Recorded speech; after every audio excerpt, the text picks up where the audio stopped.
இன்னைக்கு lunch platter series இல்லாமல் ஒரு மாறுதலுக்கு டிஃபன் சீரிஸ் இல்லாட்ட பிரேக்ஃபாஸ்ட் சீரிஸ்ன்னு சொல்லலாம்.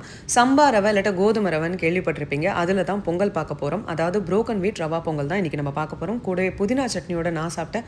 ரொம்ப ஜோராக இருந்தது. சட்னியோட ரெசிபி சீக்கிரம் பார்க்கலாம். இந்த பொங்கலை நான் தான் ஃபர்ஸ்ட் டைம் பண்ணுறேன், சாப்பிட்றேன். அட்டகாசமாக இருந்துச்சு.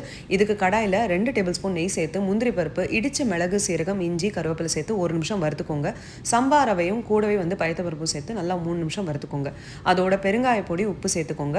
இதை இன்ஸ்டன்ட் பாட்லையும் பண்ணலாம், கடாயில் கூட குக் பண்ணிக்கலாம், அப்படியே இல்லாட்டா ப்ரெஷர் குக் கூட பண்ணிக்கலாம். நான் ஒரு பாத்திரத்தில் ட்ரான்ஸ்ஃபர் பண்ணி ப்ரெஷர் குக்கரில் வச்சாச்சு. இது ஒரே ஒரு பர்சனுக்கு டிஃபன் இல்லாட்டா பிரேக்ஃபாஸ்ட்ன்ற ஒரு சீரீஸ் தான். ஒரு பர்சனுக்கு பண்ணாலே போதும், அந்த குவான்டிட்டி தான் எடுத்திருக்கேன். சம்பா ரவை ஒரு 1/4 கப்பு, கூடவே ஒரு பிடிச்ச பொடி, பயத்தம்பருப்பு 1.5 டேபிள் ஸ்பூன், தண்ணியை 2 கப் எடுத்திருக்கேன். 5 விசில் விட்டாச்சு. தண்ணியை நீங்கள் ஜாஸ்தி பண்ணிக்கலாம், 2 கப்புக்கு எல்லாம் 3 கப்பு, இல்லாட்டா குவான்டிட்டி ஆஃப் சம்பா ரவையும் நீங்கள் ஜாஸ்தி பண்ணிக்கலாம். 4லேருந்து 5 விசில் விட்டு எடுங்க. ஸ்டீம் தானாக இறங்கட்டும். திறந்து பார்த்தீங்கன்னா நல்லா தளர ரெடியாக இருக்கும். தண்ணி சேர்க்கணும்னு அவசியம் இல்லை. நல்லா கிளறி பாருங்கள். நல்லா குழைவாக இருக்கும். கூட கண்டிப்பாக 1 டீஸ்பூன் நெய் சேர்த்துக்கோங்க. சட்னியோட பரிமாறுங்க. தூளாக இருக்கும்.